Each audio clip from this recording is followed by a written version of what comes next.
ساڵانە لەگەڵ نزیکبوونەوە و هاتنی جەژنی قورباندا بەشێک لە هاوڵاتیانی هەولێر ڕوودەکەنە بازاڕی فرۆشتنی ئاژەڵان بەمەبەستی کڕینی ئاژەڵ و کردنی بە قوربانی لە ڕۆژانی جەژندا. بەڵام لە ئێستادا ئەوەی فرۆشیارانی ئاژەڵی نیگەران کردووە نەبوونی کڕیار و کزی بازاڕیانە لەو مەدانە و دەڵێن هەفتانە 50 تا 6,000 سەڵ ئاژەڵ لە سووریاوە هاوردە یاریمی کوردستان دەکرێت. نرخەکەشی گونجاوە بەڵام کڕیاریان کەمی کردووە. پارەکە ئەو وەختەی ڕۆژ نەبوو 20 نەفەر پێمان نەرێت بۆ قوربانی. ئێستاکە هەتا ئەوە 3 ڕۆژ جێژنەمە حیسابکە 4 ڕۆژمایە هەتا ئێستاکە داعیوانمان نیشان نەکردە. پارە وەختی 120 سەرم نیشان کردبوو. یعنی زۆر فەرقی کردیە لەگەر ئەو قەیرانی ئەو وەزای سیاسی ئێستاکەش بەڕاستی ئەو لایەنە سیاسەکان بە هیچ نەوعی ناگەنەیەک لەبەر خاتری پۆستەکانی خۆیانە. لەم بازاڕەدا ئاژەڵ بەپێی جۆرەکەی بە نرخی جیاجیا دەفرۆشرێت.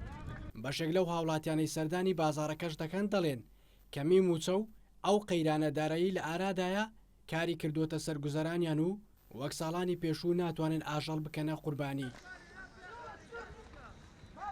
هەرزانە سعرەکان بەس چیە پارە نییە لە چاو بێپارەیەکەی گرانە. ئێستا من کابراکەم مۆزەف حکوومەتیمە 3 مانگە ڕاتبم وەرنەگرتیە باشە ینی 3-4 خزم ئەوارێک دەکەین دێن حیوانەی دەکرن لە بۆ جێژنەی لە بۆ 1-2 هەرزانتر لە قەسابەکانی بابرین شاری لە بۆمان ڕاوەستێک 2 هەرزانتر. لە ئێستا داهریمی کوردستان قەیرانی دارایی هەیە و شارەزانی ئابووریش ئاماژە بۆ دەکەن کە خراپی بارودۆخی ئابووری هاوڵاتیانی خستۆتە بارێکی دەرونی خراپەوە و بە پێویستی دەزانن حکوومەت بۆ نەهێشتنی قەیرانی دارایی قەرزی زیاتر لە وڵاتان بکات. ئێستادا حکوومەتی هەرێمی کوردستان دەبێ ئەو سەرچاوی داهاتێک کە تەنها نەوتە دەبێ بیر لەوە بکاتەوە پلانی استراتیژی هەبێ لە حاڵەتی ئێستادا تاکە چارەسەر ئەوەیە کە نەوتەکەیە بیفرۆشێ بە سووری کات دابەش بکاتە سەر هاوڵاتیان وەجگەلەوەی قەرز بکات لە دەرەوە چ لە ناوەوە ئەنجامەکەی چی دەبێ ئەوەش بیری لێ بکرێتەوە.